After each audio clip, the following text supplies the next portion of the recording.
നമസ്കാരം, മലയാളി വാർത്തയിലേക്ക് സ്വാഗതം. എനിക്ക് തോന്നുന്നത് ഈ നമ്മുടെ ചില മാധ്യമങ്ങൾക്ക് ഭയങ്കര വാർത്താ ദാരിദ്ര്യമാണെന്നാണ്. ഇപ്പോൾ രാഹുൽ ഇപ്പോൾ വന്നതിനെയാണ് ഇപ്പോൾ ഭയങ്കരമായിട്ട് കുറ്റപ്പെടുത്തിക്കൊണ്ടിരിക്കുന്നത്. കഴിഞ്ഞ ദിവസം അദ്ദേഹം വരും ചെയ്തു, ഇനി അങ്ങോട്ടും വരും എന്നുള്ള കൃത്യമായിട്ടുള്ളൊരു സന്ദേശമാണ് തന്നു വയ്ക്കുന്നത്. പക്ഷേ നമ്മുടെ ചാനലുകാർക്ക് അതങ്ങ് ഇഷ്ടപ്പെട്ടിട്ടില്ല. അദ്ദേഹം വീട്ടിലിരുന്നാലും പ്രശ്നം, ഇന്നലെ നമ്മൾ പറഞ്ഞ പോലെ പുറത്തിറങ്ങി അദ്ദേഹം മണ്ഡലത്തിൽ സജീവമാകാം എന്ന് കരുതിയാലും പ്രശ്നമാണ്. ഇപ്പോൾ ഏറ്റവും ഒടുവിലൊക്കെ നമുക്ക് മനസ്സിലാക്കാൻ സാധിക്കുന്നത് പാലക്കാട് DCC ഒക്കെ തന്നെ അദ്ദേഹത്തിന് ഫുൾ സപ്പോർട്ടാണ്. കാര്യം അദ്ദേഹത്തെ പാർട്ടിയുടെ അംഗത്വത്തിൽ നിന്ന് സസ്പെൻഡ് ചെയ്തിരിക്കുകയാണെങ്കിലും എന്ന് കരുതി ഒറ്റപ്പെടുത്തേണ്ട അല്ലെങ്കിൽ പാർട്ടിയിൽ നിന്ന് അങ്ങ് എടുത്ത് പുറത്തിടേണ്ട യാതൊരു കാര്യവുമില്ല. ഇപ്പോൾ നേതാക്കളൊക്കെ തന്നെ പറഞ്ഞുകൊണ്ട് രംഗത്ത് വരുന്നുണ്ട്. ഇത്രയും ദിവസമായിട്ടൊന്നും പ്രതികരിച്ചിട്ടുണ്ടായിരുന്നില്ല പല നേതാക്കളും, എല്ലാവരും ഒരു മൗനം പാലിച്ചിരിക്കുകയായിരുന്നു. പക്ഷേ ഇപ്പോഴൊക്കെ തന്നെ കൃത്യമായിട്ട് മറുപടി പറഞ്ഞുകൊണ്ട് വരികയാണ്. അപ്പോൾ പാലക്കാട് DCC ഇപ്പോൾ ഫുൾ രാഹുലിനെ പൊതിഞ്ഞ് അങ്ങ് സപ്പോർട്ട് ചെയ്യാം, അല്ലെങ്കിൽ അദ്ദേഹത്തെ സംരക്ഷിക്കാം എന്നുള്ള ഒരു നീക്കം തന്നെയാണ് ഇപ്പോൾ നടത്തിക്കൊണ്ടിരിക്കുന്നത്. കൃഷ്ണേന്ദു കഴിഞ്ഞ ദിവസങ്ങളായിട്ടുള്ള ചർച്ചയിൽ ഞാൻ പറഞ്ഞിരുന്നു, കോൺഗ്രസിന് ഒരു അനുകൂല നിലപാടാണ് ഇപ്പോൾ രാഹുലിൻ്റെ വിഷയത്തിൽ എടുത്തിരിക്കുന്നത്.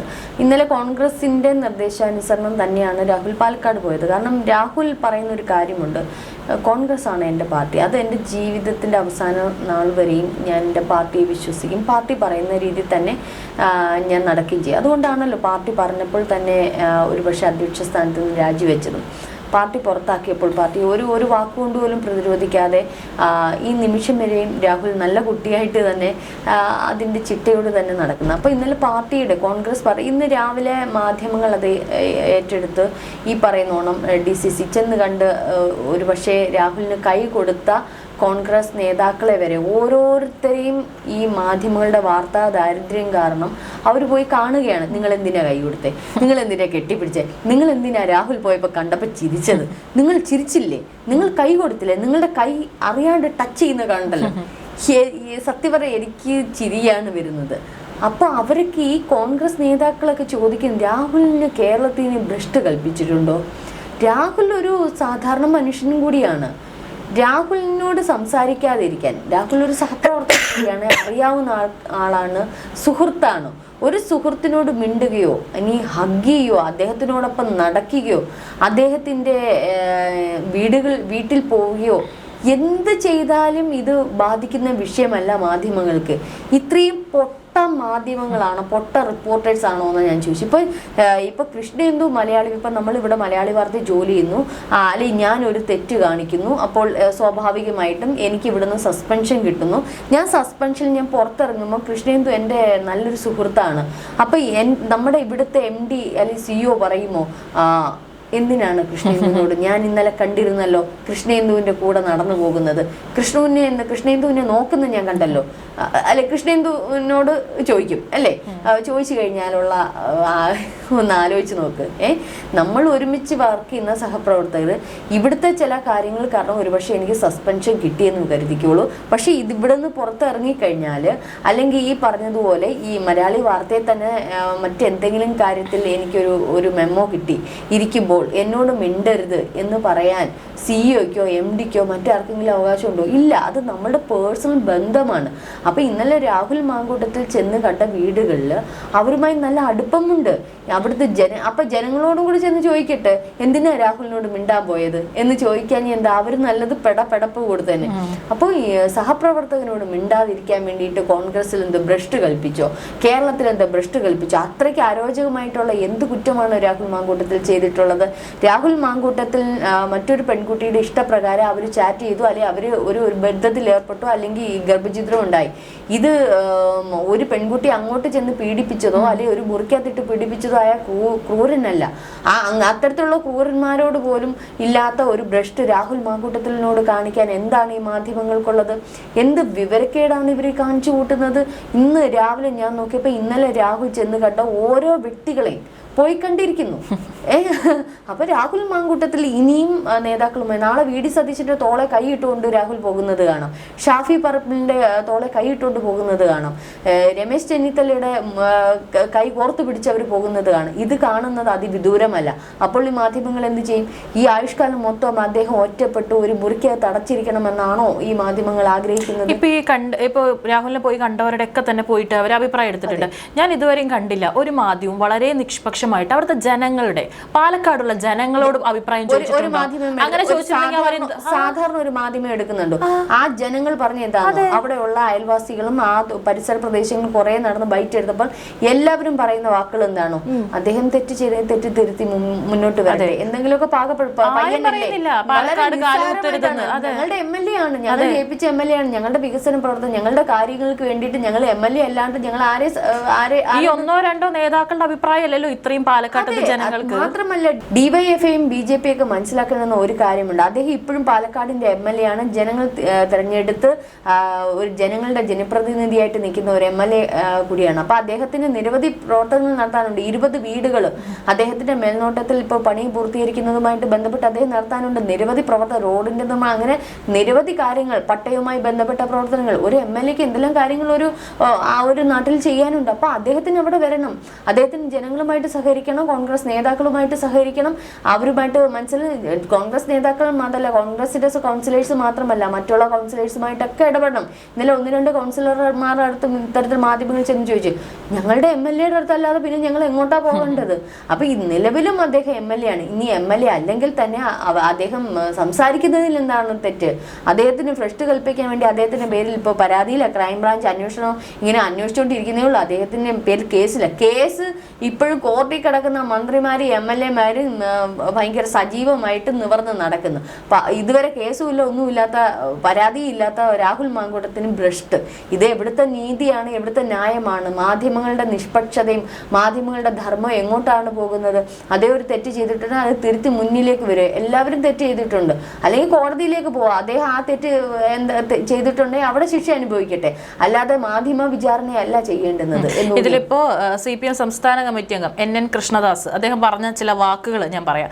രാഹുലിനെതിരെ വന്നത് ആരോപണങ്ങളല്ല, വസ്തുതകളാണ്. ആരോപണങ്ങളാണെങ്കിൽ രാഹുലിനെ നിഷേധിക്കാം. ഇതുവരെ തനിക്കെതിരെ ഉയർന്ന ആരോപണങ്ങൾ രാഹുൽ സമൂഹത്തിന് മുന്നിൽ നിഷേധിച്ചിട്ടില്ല.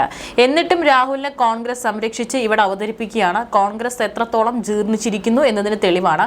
പാലക്കാട്ടേക്കുള്ള വരവിലൂടെ കോൺഗ്രസ് ജനങ്ങളെ വെല്ലുവിളിക്കുകയാണ്. കോൺഗ്രസിന് ലജ്ജയില്ല എന്നതിന്റെ തെളിവാണിത്. രാഹുൽ മാങ്കൂട്ടത്തിലിനെ പേറി കോൺഗ്രസ് കൂടുതൽ നാറട്ടെ, നാറി പുളിക്കട്ടെ എന്നാണ് അദ്ദേഹം പറഞ്ഞിരിക്കുന്നത്. എത്രത്തോളം നാറിയ ആൾക്കാരെ അപ്പുറത്തുണ്ട് എന്നുള്ളത്. അതെ, അവിടെ ആരോപണങ്ങളല്ല, വസ്തുതകളും തെളിവുകളും ഇപ്പൊ കോടതിയിൽ ഈ പറഞ്ഞ കേസ് ബാധിച്ചുകൊണ്ടിരിക്കുക. അത്രത്തോളം ഒന്നും രാഹുലിന്റെ കാര്യത്തിൽ വന്നിട്ടില്ല. ഇപ്പോൾ തെളിവുകൾ സഹിതം ഓഡിയോ ക്ലിപ്പ്, അവിടെ ഓഡിയോ ക്ലിപ്പുകളൊക്കെ ഉണ്ടായിരുന്നല്ലോ. കടകംപള്ളിയുടെ രസകരമായിട്ടുള്ള രാസലീലകളുടെ ഓഡിയോ ക്ലിപ്പുകൾ ഇപ്പോഴും പറന്ന് നടക്കുന്നുണ്ട് സോഷ്യൽ മീഡിയയിൽ. മുകേഷിന്റെ ഓഡിയോ ക്ലിപ്പുകൾ പറന്ന് നടക്കുന്നുണ്ട്. ഇതെല്ലാം വസ്തുതകളല്ലല്ലോ. ഇവിടെ മറ്റേ എന്താ തന്തയില്ലാത്ത കൊച്ചുങ്ങളെ വരെ ഉണ്ടാക്കി കൊടുക്കുന്നു പറഞ്ഞ സഖാക്കളാണ് വളർന്നു വരുന്നത്.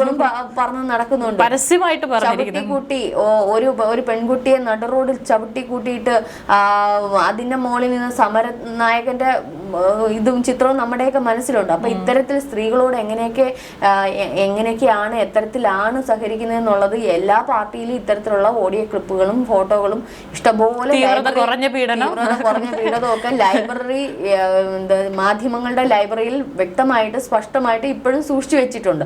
അതൊന്നും കൂടുതൽ പുറത്തെടുക്കാത്തത് ചില മാധ്യമങ്ങൾ ചിലരോടുള്ള ധാർമ്മികത വെച്ചാണ്. അപ്പൊ അതവിടെ നിൽക്കട്ടെ. ഇദ്ദേഹത്തിന് എന്തുളുപ്പുണ്ട് ഇത്തരത്തിലുള്ള പറയാന്?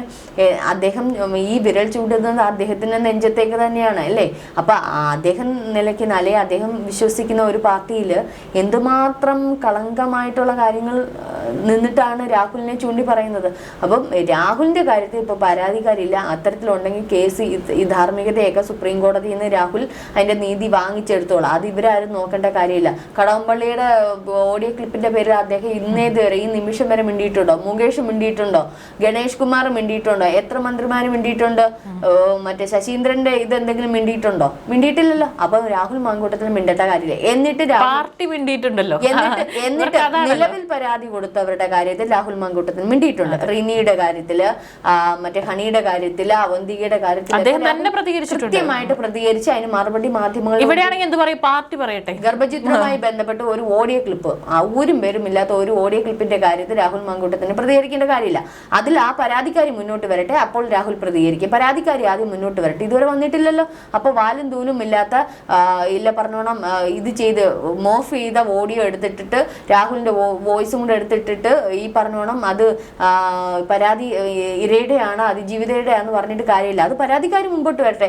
മുകേഷിന്റെ കാര്യത്തിൽ പരാതിക്കാർ മുമ്പോട്ട് വന്നിട്ട് കടകംപള്ളിയുടെ ആ പരാതിക്കാരി തന്നെയാണ് സോഷ്യൽ മീഡിയ ഇട്ട് പണി കൊടുത്തത്. അപ്പൊ ഇത്തരത്തിൽ ആരെങ്കിലും എന്റെ വോയിസ് ആണെന്നും പറഞ്ഞുകൊണ്ടെങ്കിൽ ഒരു ഫേസ്ബുക്കിൽ പരാതിയായിട്ട് വരട്ടെ, അപ്പോഴും നമുക്ക് ആലോചിക്കാം. അപ്പോൾ രാഹുൽ അതിന് പ്രതികരിക്കും. പക്ഷെ ഇത് തീർത്തും അവരുടെ സ്വകാര്യ. അങ്ങനെയാണെങ്കിൽ KJ ഷൈൻ്റെയും MLA-യുടെയും കൂടെ കാര്യത്തിൽ എന്തുകൊണ്ട് അവർ ഇത്തരത്തിൽ പ്രതികരിക്കുന്നില്ല? ആ MLA-യുടെ വിഷയം KJ ഷൈന് നേരത്തെ ഒരു ആയുധമാക്കിയത് കൊണ്ടാണ് ഒരു പക്ഷെ ജനം കൂടെ നിന്ന്. ആ MLA-യുടെ വിഷയം വന്നിരുന്നെങ്കിലോ ഇവർ പറഞ്ഞതിന് ധാർമ്മികതയുടെ അടിസ്ഥാനത്തിൽ ഇപ്പോൾ പ്രതികരിക്കേണ്ട കാര്യമില്ലായിരുന്നില്ല. ഇനി നമ്മുടെ സീമാജി നായർ, മുൻപും രാഹുൽ ഒരു പോസ്റ്റ് ഇട്ട് നമ്മൾ ഒരു ചർച്ചയിൽ പറഞ്ഞിട്ടുണ്ട്. ഇന്നും സീമാജി നായർ കഴിഞ്ഞ ദിവസം ഒരു പോസ്റ്റ് ഇട്ടിട്ടുണ്ടായിരുന്നു. ആ പോസ്റ്റും കൂടെ വായിക്കാം. Good evening. കേട്ട തെറികൾക്ക് കുറവില്ല, കേട്ടാൽ അറയ്ക്കുന്ന പലതും കേട്ടു. എന്നെ സ്നേഹിക്കുന്നവരോട് ഞാൻ കമന്റ് നോക്കരുതെന്ന് പറഞ്ഞു. സ്വതന്ത്രമായി ചിന്തിക്കാനും ജീവിക്കാനും പറ്റുന്ന ഈ നാട്ടിൽ എനിക്ക് പറയണമെന്ന് തോന്നിയ കാര്യം ഞാൻ പറഞ്ഞു. എനിക്കങ്ങനെ ആകാനേ കഴിയൂ. ഇന്ന് ഏറെ സന്തോഷം തോന്നിയ ദിവസം രാഹുൽ മാങ്കൂട്ടത്തിൽ എന്ന് പറഞ്ഞുകൊണ്ട് രാഹുൽ മാങ്കൂട്ടത്തിൽ ഒരു കുട്ടിയെ തലോടിക്കൊണ്ട് നിൽക്കുന്ന പോസ്റ്റ് നോക്കിക്കഴിഞ്ഞാൽ മനസ്സിലാവും. അങ്ങനെ ഒരു ഇന്നലെ എനിക്ക് ഭയങ്കരമായിട്ട് വിഷമം തോന്നിയ ഒരു കാര്യമുണ്ട്. ഇന്നലെ ഒരു പാമ്പ് പിടിച്ച ഒരു സ്ത്രീ രാഹുൽ വന്നപ്പോൾ രാഹുലിനോടുള്ള ഒരു ആരാധനയായിരിക്കും അല്ലെങ്കിൽ വിശ്വാസമായിരിക്കും വന്ന് സെൽഫി എടുത്ത. ആ സെൽഫി എടുത്തതിന് അത് ഏറ്റവും കൂടുതൽ CPM-ന്റെ ഈ സൈബർ ഇടങ്ങളിലാണ് കൂടുതൽ പ്രചരിപ്പിച്ചിട്ട് വളരെ വൃത്തിഹീനമായി മ്ലേച്ഛമായ ആ സ്ത്രീയെ ഇത് പറയുന്നു. എന്തൊക്കെ വൃത്തികേടുകളാണെന്ന് അറിയുമ്പോൾ ഇതാണ് CPM സ്ത്രീപക്ഷം എന്ന് പറയുന്നത്. CPM സ്ത്രീകളുടെ കൂടാണ്. അവിടുന്ന് ഇവിടുന്ന് ഏതവരൊക്കെയോ വന്ന് കുറെ പരാതി പറഞ്ഞപ്പോൾ അവരുടെ കൂടെ നിൽക്കാം. പക്ഷെ ഒന്നും അറിയാത്ത ഒരു സ്ത്രീ രാഹുൽ മാങ്കൂട്ടത്തെ ചിലപ്പോൾ ഒരു സഹോദരനെ പോലെ കാണുന്നതായിരിക്കും, അല്ലെങ്കിൽ അവർ ആരാധിക്കുന്ന ഒരു വ്യക്തിയായിരിക്കും, അല്ലെങ്കിൽ ഈ പറയുന്നു. എന്നിട്ട് അവരൊരു സെൽഫി എടുത്ത് ധൈര്യത്തെ. പക്ഷെ അവർക്ക് ഞാനൊരു കൈ കൊടുക്കുന്നു. കാരണം ധൈര്യം ഇത്രയും വിഷയങ്ങളുടെ ഇടയിലും ധൈര്യത്തോടെ വന്ന് രാഹുൽ മാങ്കൂട്ടത്തിന്റെ കൂടെ ഒന്നും ഒരു സെൽഫി എടുത്തില്ലേ. അപ്പൊ അത് എന്താണ്? ആ ഒരു സ്ത്രീപക്ഷമാണ്. രാഹുലിനോടൊപ്പം സ്ത്രീകളാണ്. ഇന്നലെ ആ MLA ഹോസ്റ്റലിലേക്ക് വന്നപ്പോൾ ഒരു സ്ത്രീയാണ് ഈ പറഞ്ഞുകൊണ്ട് രാഹുലിനെ ആനയിച്ചു കൊണ്ടുപോയത്. ഇന്നലെ അയൽപക്കത്തുള്ള സ്ത്രീകളുടെ കൂടെ എല്ലാം നിന്ന് അമ്മമാരുടെ കൂടെ നിന്ന് മുത്തശ്ശിമാരുടെ കൂടെ നിന്ന് രാഹുൽ സംസാരിക്കുന്നുണ്ട്. അവരൊക്കെ എന്ത് സന്തോഷത്തോടെയാണ് രാഹുലിനെ ആ ഒരു MLA ഹൗസിലേക്ക് വരവേറ്റത്. അപ്പോൾ ഏറ്റവും കൂടുതൽ സ്ത്രീകളാണ് രാഹുലിന്റെ പക്ഷത്ത്. അവിടെയാണ് നമ്മൾ ചിന്തിക്കേണ്ടിയിരിക്കുന്നത്. കാരണം സ്ത്രീകളല്ല രാഹുലിനെ വെറുക്കുന്നത്. ഈ പറഞ്ഞ CPM-ലെ കുറച്ച് അണികൾ മാത്രമേ ഉള്ളൂ, അല്ലെങ്കിൽ BJP-ലെ കുറച്ച് പ്രവർത്തകർ മാത്രമേ ഉള്ളൂ വെറുക്കുന്നു എന്നുള്ള രീതിയിൽ അഭിനയിക്കുന്നത്. അല്ലാതെ യഥാർത്ഥ സ്ത്രീകൾ അല്ലെങ്കിൽ രാഹുലിനെ പിന്തള്ളപ്പെടുന്ന യൂത്ത് കോൺഗ്രസിലുള്ള ചില ഈ വിവരമില്ലാതെ വിളിച്ചു പോകുന്ന സ്ത്രീകൾ, അല്ലാതെ പൊതുജനങ്ങളിലുള്ള സ്ത്രീകൾക്ക്, കുഞ്ഞുങ്ങൾക്ക്, അല്ലെങ്കിൽ പെൺകുട്ടികൾക്ക്, കൗമാരപ്രായത്തിലുള്ള പെൺപിള്ളേർക്കൊന്നും ഈ പറഞ്ഞ രാഹുൽ മാങ്കൂട്ടത്തിനോട് അതൃപ്തിയൊന്നുമില്ല. ഇന്നലെ നമ്മളത് പാലക്കാട് കണ്ടതാണ്. ഏറ്റവും കൂടുതൽ സ്ത്രീകളാണ് രാഹുലിന്റെ അടുത്തേക്ക് വന്നത്. അവർക്ക് അത്തരത്തിലുള്ള ഒരു ഭയം ഉണ്ടായിരുന്നെങ്കിൽ പെണ്ണുപിടുത്തക്കാരനാണ്. ഇന്നലെ DYFI കോളാമ്പി വെച്ച് വിളിച്ചു കൂവിക്കൊണ്ട് രാത്രി 12 മണി ശേഷം ഇറങ്ങരുത്, ഒരു കോഴി ഇറങ്ങിയിട്ടുണ്ട്, മെസ്സേജുകൾ വന്നാൽ ഇത് ചെയ്യരുത്, ജാഗ്രത എന്നൊക്കെ പറഞ്ഞിട്ട്. എന്താണ് ഇത് മൂലം ഉണ്ടാവുന്ന അവസ്ഥ എന്താണെന്ന് അറിയാമോ? അവിടെ CPM-ന്റെ അണികൾ പോലും താന്നുകൊണ്ടിരിക്കുക. അണികൾ പോലും രാഹുലിന്റെ പക്ഷത്തോട്ട് വന്നുകൊണ്ടിരിക്കുന്ന, CPM-നെ അനുകൂലിക്കുന്ന അനുഭാവികൾ ആയിട്ടുള്ള സ്ത്രീകൾ പോലും രാഹുൽ പക്ഷത്തോട്ടാണ് വന്നുകൊണ്ടിരിക്കുന്നത്. രാഹുലിനെ നിങ്ങൾ കുത്തി നോവിക്കുന്നോറും നിങ്ങളുടെ വോട്ടുകളുടെ എണ്ണം കുറയുന്നു. അത് BJP ആണെങ്കിൽ CPM ആണെങ്കിൽ ഒരു താര പദവി ഇപ്പോൾ രാഹുലിന് വന്നു. അത് ഒരു പക്ഷേ ഇവരാക്കി ഉണ്ടാക്കി കൊടുക്കുക. കാരണം ഒരാളെ ടാർഗറ്റ് ചെയ്യുന്നതിന് ഒരു ലിമിറ്റ് ഉണ്ട്. എത്രയോ കൊലപാതകികളും പെണ്ണുപിടുത്തക്കാരനും പീഡന വീരന്മാരും കുഞ്ഞുങ്ങളെ റേപ്പ് ചെയ്ത് കൊല്ലുന്നവന്മാരും ഒക്കെ ഉണ്ടായിട്ട് അവരുടെ നേർക്ക് ചൂണ്ടാത്ത മാധ്യമങ്ങൾ, അല്ലെങ്കിൽ അവർക്കെതിരെ തിരിയാത്ത മാധ്യമങ്ങൾ, രാഷ്ട്രീയവും, അല്ലെങ്കിൽ ഇവിടെ എന്തെല്ലാം സ്ത്രീകൾക്ക് മേലെ അതിക്രമങ്ങൾ നടത്തുന്നുണ്ട്, ഇതിലൊക്കെ ഒന്നും തിരിയാത്ത മാധ്യമങ്ങളും രാഷ്ട്രീയവും ഒരു രാഹുൽ മാങ്കൂട്ടത്തിന് അയാളുടെ സ്വകാര്യ ജീവിതത്തിലേക്ക് ക്യാമറ കണ്ണുകൾ വെച്ച് അയാളെ കുത്തുന്നതിലും പരിഹസിക്കുന്നതിലും അയാളെ വെട്ടിത്തുണ്ടമാക്കുന്നതിനും അധികമായപ്പോഴാണ് അത് ജനത്തിന് മനസ്സിലായത്. അതുകൊണ്ടാണ് ജനം ഏറ്റവും കൂടുതൽ രാഹുലിനെ സപ്പോർട്ട് ചെയ്യുന്നത്. നമ്മൾ ഇന്നൊരു ഈ വീഡിയോ ചെയ്താൽ പോലെ ഇതിന് താഴെ വരുന്ന കമന്റുകൾ നമ്മളൊന്ന് ചിന്തിക്കുക, ഏറ്റവും കൂടുതൽ സ്ത്രീകളുടെ ആയിരിക്കും. രാഹുൽ ലവ് എന്നൊക്കെ പറഞ്ഞുകൊണ്ടാണ് വരുന്നത്. ഞാൻ ചില കമന്റുകളൊക്കെ നോക്കും. അത്രയേറെ രാഹുലിനെ വിശ്വസിക്കുന്ന, ആരാധിക്കുന്ന, അല്ലെങ്കിൽ ഒരു മകനെ പോലെ കാണുന്ന, ഒരു സഹോദരനെ പോലെ കാണുന്ന സ്ത്രീകളാണ് ഏറ്റവും കൂടുതൽ. അത് രാഹുലിന്റെ ഒരു മിടുക്കാണ്. രാഹുലിന്റെ മൗനമാണ് അവിടെ ഒരു പക്ഷേ രാഹുലിനെ വിജയിപ്പിച്ചത്. അപ്പോൾ ഈ പറഞ്ഞതുപോലെ കോൺഗ്രസ് ഇപ്പോൾ തീർച്ചയായും രാഹുലിന്റെ പക്ഷത്തുണ്ട്. രാഹുലിനെ വിട്ടത് കോൺഗ്രസ് തന്നെയാണ്. കാരണം ഒരു MLA സ്ഥാനത്ത് നിന്ന് രാഹുലിന് മാറേണ്ട കാര്യമില്ല. ഇനി കോൺഗ്രസിൽ വരുന്ന തെരഞ്ഞെടുപ്പിൽ സജീവമായി തന്നെ ഒരു സാധാരണ ഒരു അനുഭാവി എന്നുള്ള രീതിയിൽ സജീവമായി തന്നെ ഒരു പോരാളിയെ പോലെ മുൻനിരയിലുണ്ടായിരിക്കും. അതിനി എത്ര കോളാമ്പി കെട്ടിക്കൊടുത്താലും രാഹുൽ അതിൽ നിന്ന് പിന്മാറില്ല. കാരണം ഈ പറഞ്ഞ അതുപോലെ തീയിൽ കുരുത്തവൻ അല്ലേ അത്ര പെട്ടെന്നും വെയിലത്തൊന്നും വാടില്ല എന്നുള്ളത് കൂടി ഓർക്കേണ്ടിയിരിക്കുന്നു.